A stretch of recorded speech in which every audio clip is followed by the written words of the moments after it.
ये व्यर्थ के बकवाद करने वाले लोगों से मत मिलो, व्यर्थ के बकवाद करने वाले लोगों की तरफ मत देखो, ये क्या कह रहे हैं, क्या बोल रहे हैं।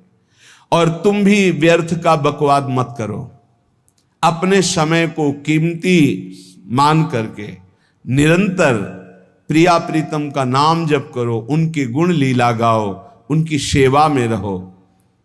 कभी प्रपंच की बातें, कभी प्रतिष्ठा का चिंतन, कभी नाना प्रकार के मान सम्मान का चिंतन, ये घुसने ना पावे हृदय में। बहुत सावधान रहना चाहिए साधक को। ऐसी बातें देखो मत, ऐसी बातें सुनो मत जिससे तुम्हारा हृदय उद्विग्न होकर प्रभु का चिंतन छोड़ दे। बंद करो अभी। अन्य लोगों के संग का त्याग कर दो, जो भगवत विमुख वार्ता करते हैं, संत निंदा करते हैं, दूसरों की निंदा करते हैं। कुछ हाथ नहीं लगता, ये लोग दुर्गति को प्राप्त होने वाले हैं। भक्तन निंदा अति बुरी भूल करे जिन कोय, किए सुकृत बहु जन्म के छिन में दारे खोए। पर निंदा के किए ते नहीं, आवत नहीं कछुआत, मूर्ख पर्वत पाप को ले चल अपने साथ। तो अलम कश्यापि संगत्या, ऐसा संग मत करो जिनके पास बैठने से भक्त निंदा, जन निंदा, भगवत निंदा हो। ऐसे से दूर रहो। अलम बंद कर दो ऐसे लोगों का संग। रात दिन हम श्यामा श्याम का नाम जप करेंगे, श्यामा श्याम के लीला गुण गाएंगे, श्यामा श्याम के ही धाम का शोभा का चिंतन करेंगे। जब तुम अपना जीवन श्यामा श्याम के चरणों में न्यौछावर कर दोगे तो पूरा भार श्यामा श्याम ले लेंगे और तुम्हारे हृदय में मस्ती आ जाएगी। जो ऐसा निश्चयी होता है, दृढ़ निश्चयी, उसके अंदर दृढ़ विश्वास, तो उसके हर समय भगवान की स्फूर्ति होती रहती है। भारी प्रतिकूलता में भी भगवान का सानिध्य अनुभव होता है। वो अनुकूलता में तो भगवान के दुलार को देखता है, लेकिन प्रतिकूलता में भगवान की विशेष कृपा को देखता है। ये संयोग, ये वियोग, संसार की ये द्वंद्वमयी वृत्तियां भक्तों के हृदय में नहीं चुभती। आए की हुज्जत नहीं, गए की तलाश नहीं, क्योंकि नित्य संयोग भगवत स्मृति के प्रभाव से प्रभु का रहता है। शोक, विषाद बहुत ध्यान देने योग्य विषय है। तभी लोगों को ऐसा लगता है कि ऐसा कैसे हो सकता है। भक्त के चरित्रों को जब सुनते तो लगता है ऐसा कैसे हो सकता है, ऐसी परिस्थिति में भी ऐसा कैसे हो सकता है। क्योंकि तुम मानसिक बुद्धि से युक्त हो और वो भागवतिक स्थिति से युक्त है, इसलिए तुम उसको पार पा ही नहीं सकते। जब तुम अपना जीवन श्यामा श्याम के चरणों में समर्पित कर देते हो हृदय से, फिर उनकी कृपा से सब विघ्न दूर हो जाते, एक अपार मस्ती रहती है। नहीं तो शोक, विषाद, दुख, क्लेश, कष्ट, संताप, भय, उद्वेग, ये सदैव सताते रहते हैं। इसी से डिप्रेशन होता है। बार बार नकारात्मक चिंतन, शोक, विषाद, दुख, चिंता, क्लेश, संताप, भय, उद्वेग, यही पूरे मानसिक स्तर को नष्ट कर देते हैं। उत्साहहीन जीवन हो जाता है। जब तुम श्यामा श्याम को समर्पित हो जाते हो तो ये सब प्रवेश भी नहीं करते, एक अपार मस्ती बनी रहती है। अब क्या होगा? श्यामा श्याम जो करेंगे वही होगा। श्यामा श्याम पता नहीं कैसा करें, नहीं, वो सदैव मंगल भवन है, वो जो करते महामंगल होता है। यह निश्चय उपासक के हृदय में आ जाना चाहिए। इसलिए अपना सारा मन, सारी बुद्धि, सारा जीवन, प्रत्येक श्वास प्रभु को अर्पण कर दो, फिर देखो तुम निहाल हो जाओगे। दुख, शोक, विषाद, क्लेश, कष्ट, संताप, भय, उद्वेग, ये उसी को व्यापते हैं जिसने अपने जीवन को प्रभु के चरणों में अर्पित नहीं किया। इसलिए तुम अपना सारा मन, सारी बुद्धि, सारा जीवन, प्रत्येक श्वास केवल प्रभु को अर्पित कर दो, फिर देख लेना श्वास कैसे अर्पित की जाती, राधा राधा राधा। बुद्धि कैसे अर्पित की जाती है, एकमात्र निश्चय कि भगवत सुख ही सुख है, ये जागतिक सुख सुख नहीं, ये दुख है, ये ऐसा दलदल है जिससे आज तक कोई नहीं निकल पाया। सारा मन, हम मन से केवल प्रभु का मनन करें, बार बार मन को संसार से हटा के नाम में, रूप में, लीला में, धाम में लगाएं।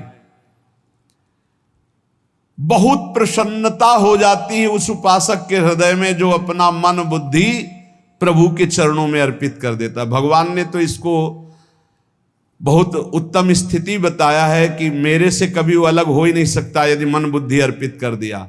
मय्येव मन आधत्स्व मयि बुद्धिम निवेशय, तो निवश्य मय्येव अत ऊर्ध्वं न संशया, बिल्कुल संशय नहीं, वो मेरे में ही निवास करेगा जिसने मन और बुद्धि अपनी मेरे में अर्पित कर दी। बहुत प्रसन्नता रहेगी उस उपासक के जीवन में जो अपने आप को मन बुद्धि सहित प्रभु के चरणों में समर्पित कर दिया है। भगवान का आश्रय लेने वाले की पहचान है हर परिस्थिति में प्रसन्न रहना।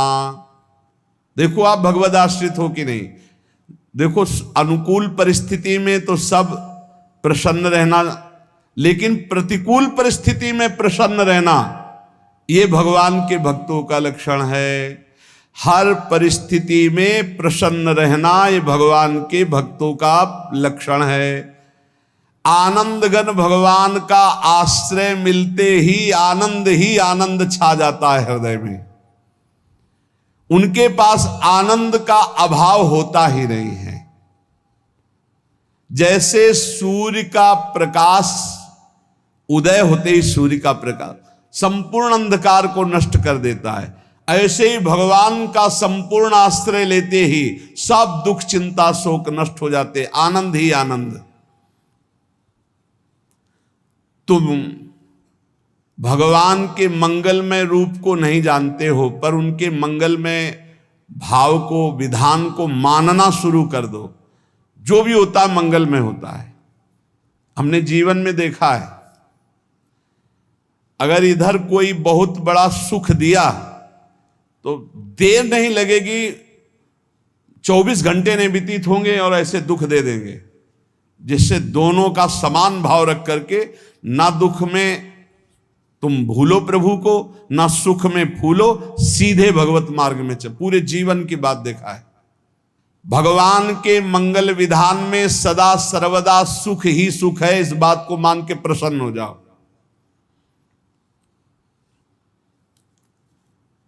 जब भगवान का भजन करने वाले की तन्मयता बढ़ती है भजन में, तो द्वेषी जन अपने आप तैयार हो जाते हैं। भक्त कभी किसी से द्वेष नहीं करता, अपने आप वो द्रोह करने लगते। तो नरसिंह मेहता जी से बहुत गांव के कई लोग थे जो जलते थे, ऐसे जलते थे कि अब क्या करें, कैसे मिटा दे नरसिंह मेहता जी को। अब उपाय तो मिल नहीं रहा था। तो एक दिन संतों की मंडली आई और उन्होंने कहा कि हम रास्ते में कोई चोर आदि धन ना ले ले, इसलिए यहां से किसी की हुंडी चलती है क्या द्वारिका में? पहले ऐसा था। बोले हाँ, हमारे यहां बहुत बड़े सेठ हैं नरसिंह मेहता जी, पर आप कहोगे वो मना कर देंगे। कई बार कहोगे, अगर वो स्वीकार कर ले तो वहां। और उनका लक्ष्य था कि नरसिंह मेहता जी की तो खाने की भी सुविधा नहीं थी, हुंडी कहाँ की बात आई। उनका था कि जब वो ना कहेंगे तो संतजन नाराज हो जाएंगे, अगर हाँ कह दिया तो वहां हुंडी चुकेगी नहीं, तो संतजन अपने आप इनको शाप दे देंगे, अपराध बन जाएगा, ये नष्ट हो जाएंगे। संतों को भेजा नरसिंह मेहता जी ने, सबकी दंडवत की, चरण पखाड़े। तो उनका ये इतना रुपया है, द्वारिका में साधु सेवा हम करेंगे, वहां तुम्हारी हुंडी चलती है, तो आप अरे उनका आप कहाँ भूल रहे हो, यहाँ खाने की भी व्यवस्था। बोले हमें सब पहले से बता दिया गया कि आप मना करोगे, बार बार मना मत करो, हमें पता है। तो उन्होंने ठाकुर जी की तरफ देखा, बोले क्या लीला है प्रभु, संतों से हम क्या कहें, ये ले रुपये।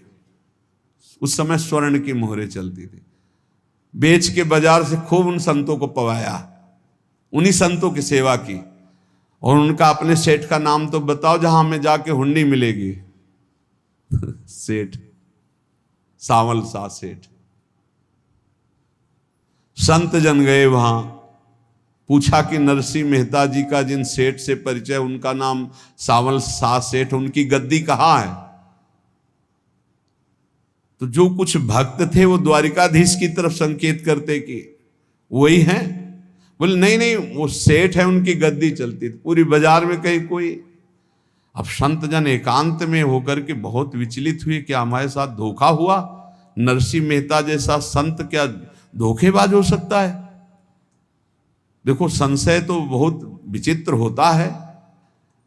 बड़े बड़ों को संशय हो जाता है। जब भगवती सती जी को संशय हो गया, राम जी को, हे खग हे मृग हे मधुकर श्रेणी, ऐसा पूछते हुए कि सच्चिदानंद कैसे हो सकते, तो किसी को हो सकता है, क्योंकि वो बुद्धि की अधिष्ठात्री देवी है।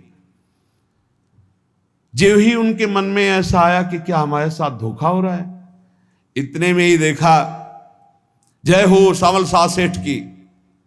वो कहा सावल सा सेठ? तो देखा बढ़िया मुनीम जी उनके साथ, और सेठ बस्ता लिए हुए मुनीम जी, सरकार इधर से चलो। तो उनका सावल सा सेठ आपका नाम है? संतों ने कहा। बोले हाँ। बोले नरसिंह जी? हाँ। बोले आपकी हुंडी आ गई है। हुंडी एक कागज में लिखा कि ये हमारे सेठ जी को दे देना। वैसे लोग मुझे माखन चोर कहते, कोई कुछ कहता, लेकिन आपने सेठ बना दिया। जब आपने सेठ बना ही दिया तो आप कभी परवाह मत करना तुम। और ये सेवक आपकी सेवा में सदैव तत्पर है। भगवान ने ऐसा लिखा। जो भगवद आश्रित है, एक बार ये चलता रहता है, जो संत जन होते हैं उनके विरोधी अपने आप बन जाते हैं, किसी से कोई मतलब नहीं, अपने आप विरोधी बन जाते हैं। कबीरदास जी का पूरी काशी में यश था। भजन करने वाले महापुरुषों का यश बढ़ता है जब, तो जो भजनहीन होते हैं उनके हृदय में जलन पैदा हो जाती है, और वो उनको विविध प्रकार से फंसाना चाहते हैं, उनको कष्ट देना चाहते हैं। तो कबीरदास जी के यश को धूमिल करने के लिए कुछ ब्राह्मणों ने एक रचना रची। मुड़ मुड़ा के कबीरदास जी के शिष्य बन करके पूरी काशी के सब आश्रमों में निमंत्रण दे आए। कल भंडारा है, संत सेवा है, सबने स्वीकार किया। कबीरदास जी अपनी दिनचर्या करके निकले तो संत मंडली आने लगी। बोले कै बजे सेवा है? साधु सेवा। बोले कौन सी साधु सेवा? बोले कल आपके शिष्यजन निमंत्रण दे के आए, पूरी काशी के सब संत आ रहे हैं। कबीरदास जी ने कहा यहाँ तो एक की भी व्यवस्था नहीं, पूरी काशी के संत आ रहे। अच्छा, समझ में आ रहा है, लीला बिहारी तुम लीला करना चाहते हो। गए अपना निकल गए गंगा किनारे, एक झाऊ के नीचे बैठकर अपना भजन ध्यान में मगन है। 11-12 बजे तो उन्होंने देखा संतों की मंडली, काशी तो बहुत। कबीरदास जी ने देखा कि आश्रम की, तो बोले पता नहीं क्या होगा, चलो चलते हैं। तो ऐसे गमछा वस्त्र करके ऐसे डालकर मुंह ढक करके, वहां बड़ी बड़ी पंगत लगी थी। कबीरदास जी सबको पाओ जी पाओ। कबीरदास जी के रूप में स्वयं भगवान पाओ जी। कबीरदास जी ने कहा अच्छा, जब स्वामी परस रहे तो हम भी बैठ के पा ले। तो जब उसी पंगत में बैठ गए अपना कपड़ा ढक करके, और जब मोहरे की दक्षिणा दे रहे थे सब लोग कि वाह कबीरदास जी ने आज तो साधु से। सबको जब कबीरदास जी के सामने आए तो ऐसे मुंह ढके, बोले देखो जो मेरा होता है उसे मुंह छुपाना नहीं पड़ता, मुंह ढकला नहीं पड़ता। लो दक्षिणा, तुम भी दक्षिणा ले। कबीरदास जी को कबीरदास जी दक्षिणा दे रहे, और वो कबीरदास जी है भगवान, और ये पाले वाले कबीरदास जी है भगवान के जन। कभी भगवान अपने, अरे जमाने जोर लगा ले, कितना जोर लगाएगा, भक्त और भगवान का झंडा कभी न झुकने पाएगा। बिल्कुल चिंता, शोक, भय, उद्वेग रहित जीवन भगवद आश्रित। तुम भगवान के मंगल विधान में सदा सर्वदा प्रसन्न रहो। अब ये विचार कर लो कि भगवान जो करेंगे तुम्हारा मंगल करेंगे। अब थोड़ा ऐसा बीच में लगता है कि अमंगल हो रहा है क्या, लेकिन पक्का समझो बहुत बड़ा मंगल उनका विधान होता है। बहुत ही उत्तम मंगल होता है भगवान के शरणागत का। भगवान हमारे विचारों वाले नहीं हैं, हमारे विचार प्राकृतिक है, भगवान के विचार चिदानंदमय हैं। वो अपने विचार से हमारा मंगल करते हो, हम अपने विचार से मंगल चाहते हैं। भगवान के विचार से मंगल ही हमारा होगा, इसलिए कभी हमको चिंता शोक भय नहीं करना चाहिए। भगवान की ओर से कभी तुम्हारे लिए ऐसा विधान नहीं होगा कि तुम दुखी हो जाओ, बस तुम्हारी सोच हो सकती है, उसका परिणाम बहुत मंगल होगा। जगत की ओर से निराश हो जाओ, किसी से आशा मत रखो, फिर आप देखो आपका जीवन कैसा आनंदमय व्यतीत होता है। ये जो जगत की आशा है यही दुख प्रदान करती, सच्ची जगत की आशा ही दुख प्रदान करती है। अगर जगत से कोई संबंध न रखा जाए और भगवत भाव में रहकर तो बहुत अच्छा जीवन चलेगा। अपने कर्तव्य का पालन करो, परिवार को भगवत स्वरूप मानकर पोषण करो, किसी से कोई संबंध मत रखो, कोई आशा मत रखो, यही अध्यात्म सिखाता है। अपने आप भगवत स्वरूप, सबका व्यवहार मंगलमय और आपका जीवन मंगलमय। अपने घर में ऐसे रहो जैसे किसी अतिथि के घर में रह जाता है, चलना है यहां से जाना है। कौन रहता है अपने घर में अतिथि की भांति? भगवान का भक्त। जाना है यहां से, अपनी प्रिया प्रीतम के पास जाना। ये हमारा घर नहीं है, यहां तो हम समय व्यतीत कर रहे हैं, अपनी आयु व्यतीत कर रहे हैं भगवत आराधना करते हुए। हमें जाना है प्रिया प्रीतम के पास। वास्तविक घर भगवान का धाम है हमारा, वास्तविक घर वाले प्रभु हैं हमारे, जो नित्य सच्चिदानंद भगवान के चरणों में अपने चित्त को समर्पित करता रहता है। उसको यह अनुभव होने लगता है कि बड़ी कृपा है हमारे ऊपर, भगवान की बड़ी कृपा है हमारे ऊपर। सर्वसमर्थ परम सुहृद भगवान ऐसे भक्त के ऊपर हर समय वरद हस्त रखे रहते हैं। ये केवल प्रवचन नहीं, सच्ची बात मानिए। ऐसे भगवान का वरद हस्त हर समय रहता है। जब भगवान की छत्र छाया में भक्त अपने को देखता है तो आसपास घोर विपत्तियों का भी समुदाय हो तो भी वो आनंद में मगन रहता है। हर हालत में आनंदित रहना ये भक्त का स्वभाव है। भगवान ऐसे भक्तों को प्यार करते हैं जैसे कछुआ अपने अंडे को बाहर रख आवे और रात दिन उसका चिंतन करे। जब भक्त भगवान को समर्पित होता है तो भगवान रात दिन उसकी ऐसे चिंतन सुरक्षा करते हैं। अभय, ये दैवी संपदा का पहला गुण है। ये भगवान के शरणागत पर जागृत हो जाता है, वो भयभीत नहीं होता, किसी भी उससे भयभीत नहीं होता। यही डरपि हरिवंश हित, जिनो भ्रमय गुण सलिल पर। इस डर से डरते रहना चाहिए कहीं गुण रूपी पानी में फिसल न जाए, नहीं तो गलती हो सकती है। साधक सावधान रहे। ये अभय दैवी संपदा का सबसे बड़ा गुण है। जो भयहारी भगवान की शरण में आ जाता है तो उसके अंदर ये अभय प्रकट हो जाता है।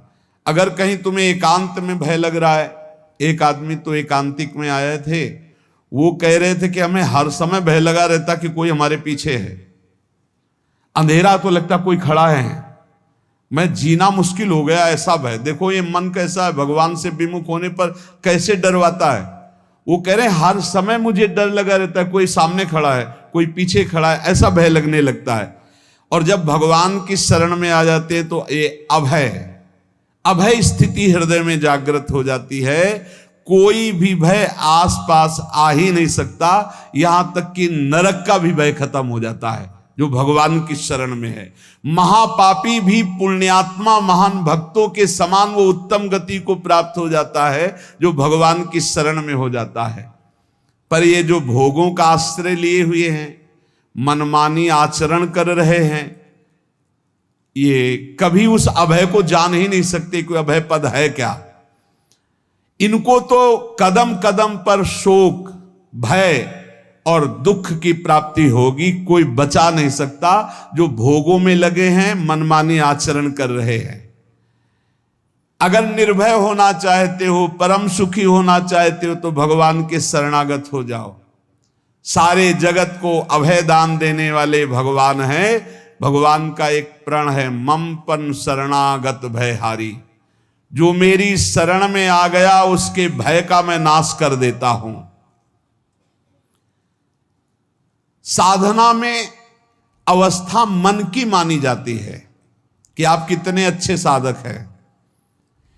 यदि आपका मन भगवदाकार है, हर समय भगवत चिंतन चल रहा है, आपके स्वप्न भागवती का रहे हैं, आपके विचार भागवतिक हैं, तो आपकी अच्छी साधना हो रही है। और यदि आपके स्वप्न गंदे आ रहे हैं, क्योंकि स्वप्न में मन का ही सारा खेल होता है, और आपकी चिंतन वृत्ति वासनात्मक चल रही, तो अभी साधना का प्रभाव मन पे नहीं पड़ा है। जिसका मन हर समय भगवत चिंतन करता रहता है, वो जीते जी जीवन मुक्त हो जाता, अनुभव होता है। जैसे किसी ने कहा कि हमें कैसे पता चलेगा कि हमारा काम हो गया है, तो जैसे आप भोजन पा लेते हैं तो किसी दूसरे से गारंटी थोड़ी लेनी होती कि हम छक गए हैं क्या, आप जरा बताना हम छक गए हैं क्या। नहीं, अपने हृदय में आ जाता है कि अब मैं तृप्त हो गया। ऐसे ही अपने हृदय में आ जाता है कि मेरा काम हो गया, अब मेरा जन्म नहीं होगा। ये हृदय में आ जाता है, अपने आप अनुभव में आ जाता है। जब स्वरूप बोध होता है तो किसी और से सलाह थोड़ी लेनी होती है, वो अपने आप अनुभव में आ जाता है। हाँ, यदि गुरुदेव का वर्ण नहीं किया है तो फिर आपको किसी न किसी गुरु से प्रमाणित करवाना पड़ेगा। और अगर गुरुदेव का वर्ण किया है तो वही मंत्र, वही नाम, वही गुरु शरणागति आपको अंदर से पुष्ट कर देगी कि आपका काम हो गया है। विषय चिंतन करता हुआ मन विषय आसक्ति को प्राप्त होता है। विषय आसक्ति को प्राप्त हुआ मन बार बार जन्म मरण और नरक को प्राप्त होता है। बस ये विषय चिंतन हटाना ही प्रमुख कर्तव्य साधना का है। बार बार मन को विषयों से हटा करके प्रभु के नाम में लगाओ, प्रभु के रूप में लगाओ, प्रभु की लीला में लगाओ। जहां भगवान प्रकट होते हैं वहां परमानंद की बाढ़ आती है।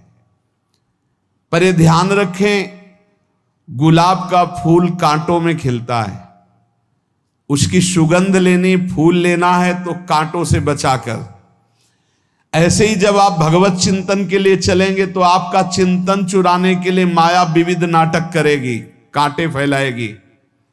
कोई तुम्हारी निंदा करेगा, कोई अपमान करेगा, कोई उपहास करेगा, तुम्हारी अव्यवस्था हो सकती है, तुम्हारी परिस्थिति बहुत भयावह हो सकती है। इन परिस्थितियों में भी भगवत चिंतन का तार ना टूटने पावे तो आगे गुलाब का फूल है। जैसे कांटे से बचाकर गुलाब का फूल लेते हैं और भगवद अर्पित करके सौरभ का सुख लेते हैं, ऐसे ही भगवान के प्रेमानंद का अनुभव करने के लिए संसार के कांटों से बचना होगा। और खिलेगा यही फूल संसार में ही, मनुष्य देह में, और योनियों में नहीं। भगवत प्राप्ति स्वर्ग में नहीं होगी, इसी मृत्यु लोक में होगी। पहले मन नहीं लगता भगवत चिंतन में, भगवत चिंतन जबरदस्ती करना पड़ता है। भगवत चिंतन जे ही प्रारंभ करोगे ते ही बहुत बाढ़ आ जाएगी पाप चिंतन की। ध्यान दीजिए, बहुत लोग प्रश्न करते रहते हैं कि हम जब भजन में बैठते हैं तो बहुत गंदी बातें आती, मन बड़ा चंचल होता है, भाग जाता है। ऐसा प्रारंभ में जब कोई भगवत चिंतन प्रारंभ करता है तो उसका मन विषयों में भागता है, गंदी बातों में भागता है। अब लोग कहते पहले तो हमारा चिंतन बढ़िया होता था, अब चिंतन नहीं होता। तो कोई सिद्ध पुरुष थोड़ी हो गए, तुम्हें जबरदस्ती चिंतन करना होगा। जगत के प्राणी में जहां मन जाए तो इसमें भी भगवान, पदार्थ में मन जाए तो उसमें भी भगवान, जहां जहां मन जाए वहां वहां भगवान देखो, या मन को हटाकर नाम मंत्र में लगाओ। ऐसे भगवत स्मृति जागृत की जाती है, बार बार प्रयास करना होता है। कई लोग ये प्रश्न करते हैं कि हमसे बड़े पाप हो गए तो क्या हमें भगवान की प्राप्ति हो जाएगी? तो यहां कह रहे हैं भगवान किसी के पूर्व जीवन को नहीं देखते हैं, वर्तमान के भजन को देखते हैं। पकड़ो इस बात को। अगर वर्तमान में आज आप सुधर गए हो, नाम जप कर रहे हो, तो आप भक्त हो। ये गीता जी में भगवान ने कहा, अपिचेत सुदुराचारो भजते माम अनन्य भाग साधुरेव समन्तव्या सम्यक व्यवसिता। ऐसा बहुत दुराचारी पहले रहा है, बाद में उसके मन में आ गया कि भगवान के सिवा हमारा कोई कल्याण करने वाला नहीं, हमारा कोई नहीं। तो भगवान कहते हैं मैं उसे साधु ही मानता हूं, उसे साधु बना देता हूं। भगवान किसी के पूर्व जीवन को नहीं देखते। बहुत बढ़िया बात है। कल तक हम क्या करते रहे भगवान नहीं देखते, आज क्या कर रहे हो ये देखते हैं। यदि आज आप भजन में लग गए हो, अच्छे आचरण कर रहे हो, तो आपको भगवत प्राप्ति हो जाएगी। भगवान ये नहीं देखते कि पूर्व में पुण्यात्मा रहा है कि पापात्मा रहा है। भगवान वर्तमान में देखते कि मेरा भजन कर रहा है, बस इसी से कल्याण कर देते हैं। पकड़ो इस बात को, तो कभी प्रश्न नहीं उठेगा कि क्या हमको भी भगवत प्राप्ति हो सकती है क्या। हमारा मन यदि श्री भगवान को चाहने लगे तो श्री भगवान हमारे मन में ही आकर बस जाएंगे। भगवान की रूप माधुरी में मन डूबने लगेगा। यथार्थ सत्य, जो भगवान से थोड़ा भी प्यार करने लगे हैं, उनके हृदय में भगवान की उनकी भावना के अनुसार झलक आने लगी है। हृदय में प्रभु के आते ही अनंत जन्मों के संस्कारों का नाश हो जाता है। इसलिए तुम अपने पहले वाले घृणित जीवन को याद भी मत करो और उसको सोचकर जरा निराश भी मत हो। अमावस्या में घोर अंधकार रहता है, पर प्रातः काल में अंधकार नष्ट हो जाता है। ऐसे ही नाम का उच्चारण करते ही तुम्हारे जितने पाप अंधकार हो सब नष्ट हो जाएंगे। तुम चाहो कि एक क्षण भी प्रभु को ना भूलो। अब वर्तमान में ऐसी स्थिति बनाओ। जो प्रभु को नहीं भूलने की चाह करता है कि मुझे ऐसी स्थिति प्राप्त हो कि मैं कभी प्रभु को ना भूलूं, तो सच्ची मानो और कोई बात भगवान सुने ना सुने, ये बात जल्दी सुन लेते हैं। भजन की मांग करो तो बहुत जल्दी भगवान पूर्ण करते हो। भजन जिसका चलने लगा तो फिर लोकांतर के सारी रिद्धियां सिद्धियां सुख वैभव तो उसके चरणों में लौटते हैं। जब हम प्रभु से प्रभु का स्मरण न मांगकर भोग मांगते हैं, तभी हमारा भजन रुक जाता है, भजन नहीं चल पाता। यदि हम प्रभु से केवल भजन मांगे तो विश्वास करो ब्याज में सब हो जाएगा। मूल भजन तो आपका बचेगा ही, ब्याज में लोकांतर के भोग आपके चरणों में लुटते घूमेंगे। आप भजन करके तो देखो। अरे घिघियाने की जरूरत नहीं, किसी से मांगने की जरूरत नहीं, भजन करके देखो, सब ठीक हो जाएगा, सब अपने आप बन जाएगा। हम बहुत बड़ी भूल कर देते हैं कि थोड़ा भजन करके प्रभु से कुछ सांसारिक वस्तुएं, स्थितियां, परिस्थितियां बदलने की मांग कर लेते हैं, जिससे भजन छूट जाता है। प्रभु की स्मृति इतनी महान है कि जिन्होंने बैर भाव से प्रभु का स्मरण किया उनको भगवान की प्राप्ति हो गई। जैसे कंस आदि भगवान से बैर ही तो रखते थे, लेकिन भगवान की स्मृति रहती थी। स्मृति ने उनको भगवत प्राप्ति करा दी। स्मृति में महान सुख है, पर वो जब भक्ति रस से युक्त स्मृति होती तब माधुर्य रस, प्रेम रस का अनुभव होता है। कल्याण तो वैर भाव से स्मरण करने वालों को भी प्राप्त हो गया। यदि आप भक्त हो और ये चाहते हो कि आपकी भागवती की स्थिति बहुत जोर की हो, तो हम आपसे प्रार्थना करते हैं कि रोज प्रभु से एक ही बात मांगिए, मुझे अखंड स्मृति दीजिए। अर्जुन जी को पूरी गीता जी सुनने के बाद यही मिला, नष्टो मोहा स्मृति लब्ध्वा। स्मृति, प्रभु आप हम पे ऐसी कृपा कर दो कि हमारे हृदय में किसी और व्यक्ति, वस्तु, स्थान की स्मृति न रह जाए, केवल आपकी स्मृति रह जाए। ये चाह भगवान बहुत जल्दी पूर्ण कर देते हैं यदि उपासक हृदय से ये बात मांगे। भगवान की कृपा से ही ऐसा हो सकता है कि अखंड स्मृति ये कर्म फल से नहीं मिलती है। प्रभु के प्रति निर्भर होकर जो दैन्यता पूर्वक प्रभु से मांगता है और हर समय अभ्यास करता रहता है भगवत स्मरण का, उसको ये स्मृति मिलती है। और स्मृति मिल गई तो इससे बड़ी कोई स्थिति नहीं, हर समय भगवान का स्मरण।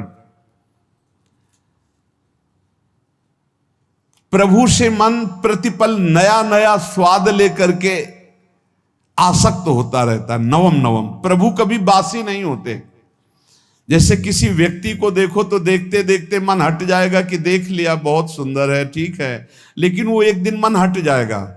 और प्रभु की सुंदरता नवम नवम है, प्रभु के नाम का स्वाद नवम नवम है, प्रभु की लीला का स्वाद नवम नवम है, प्रभु के धाम की शोभा नवम नवम है। जैसे आचार्य महाप्रभु हरिवंश चंद्र जी कहते, नयो नेह नवरंग नयो रस नवल श्याम वृषभानु किशोरी, नव पीतांबर नवल चूनरी, नई नई बूंदन भींजत गोरी, नव वृंदावन हरित मनोहर, नव चातक बोलत मोर मोरी, नव मुरली जो मल्हार नई गति, सब कुछ नया।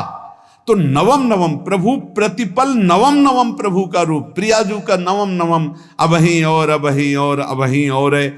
तो कहते हैं जब मन निरंतर स्मृति में डूबता है तो जब प्रभु की रूप माधुरी प्रकाशित होती तो ऐसी नवम नवम कि कभी ये नहीं होता कि रूप बासी हो गया। ये वही रूप है जो हमने अभी देखा था, नवम नवम। इसलिए आनंद की उफान आती रहती है उपासक के हृदय में। ऐसी प्रियता, ऐसा आनंद बिना भजन के नहीं अनुभव में आएगा। इसलिए तुम विश्वास करो, तुम्हें बहुत सुंदर सुख मिलने वाला है, आगे अपार सुख मिलने वाला है। ये थोड़ा दुख का समय काट लो, जब तक जीवन है ये दुख सुख की लहर आती रहेगी, आप इसको सह जाओ, आगे बहुत आनंद है, विश्वास मान लीजिए, बहुत आनंद है। जो ये विश्वास कर लेता है वो प्रभु के मार्ग में चलकर प्रभु को प्राप्त कर लेता है। नहीं तो इतने रोड़े हैं कि आप ऊब जाओगे, बहुत रोड़े हैं। जो प्रभु के मार्ग में चलता है तो माया के बहुत से पार्षद अपना प्रभुत्व दिखाने उनके पास आते हैं, महिमा अपनी दिखाने, पर वो किसी वस्तु स्थिति अवस्था प्राणी पदार्थ का प्रभाव स्वीकार ही नहीं करता, क्योंकि भगवत स्मृति परायण है, भगवान की कृपा पर विश्वास है, इसलिए उसको कोई फंसा नहीं पाता। वो नित्य निरंतर प्रभु से घुला मिला रहने के कारण उसकी मस्ती में कोई फर्क नहीं पड़ता। माया का प्रभुत्व रखने वाले उसे फंसाने की चेष्टा करते हैं, पर उस पर किसी का असर नहीं होता। वो कहीं लिप्त नहीं होता, वो कहीं दुखी सुखी नहीं होता, वो हर समय प्रसन्न रहता है। तुम देखो, हर समय प्रसन्न रहते हो? यदि नहीं तो तुम किसी व्यक्ति वस्तु का आश्रय लिए हुए, प्रभु का नहीं। अगर हां तो हर समय प्रभु का स्मरण चलना चाहिए, हर समय प्रभु के आश्रित हो, फिर देखना ये आनंद, ये प्रसन्नता क्या रूप रखती है। बड़े बड़े मस्त संतों को देखा, मस्त ऐसे उन्माद में मस्त है, उस सुख के लिए ललचाओ। कब तक जन्मते मरते रहोगे, कब तक बार बार दुख भोगते रहोगे, कब? बड़ा प्रपंच है ये। भगवान का स्मरण परम पुण्यात्मा पुरुष का हृदय माना जाता है, बहुत पवित्र हृदय, बड़ा पुण्यात्मा हृदय जिसमें भगवान का स्मरण। भगवान का विस्मरण पापात्मा पुरुष, भयानक विपत्ति दुर्भाग्य आते हो। सुदृढ़ निश्चय करो, अब हम भगवान के स्मरण में अपना समय व्यतीत करेंगे। मेहनत करो, कार्य करने के लिए कोई मना नहीं, आप नौकरी करो, किसानी करो, व्यापार करो, पर अंदर अंदर भगवत स्मृति, भगवत स्मृति ही सबसे बड़ी स्थिति है। अब चाहे हम जीवित रहें, चाहे हमारे मरण जैसी विपत्ति आ जाए, चाहे सब हमसे हट जाएं, चाहे सब हमको नमन करें, अब हम दृढ़ निश्चय करके केवल भगवान के स्मरण करते हुए इस संसार के बीच समय व्यतीत करेंगे।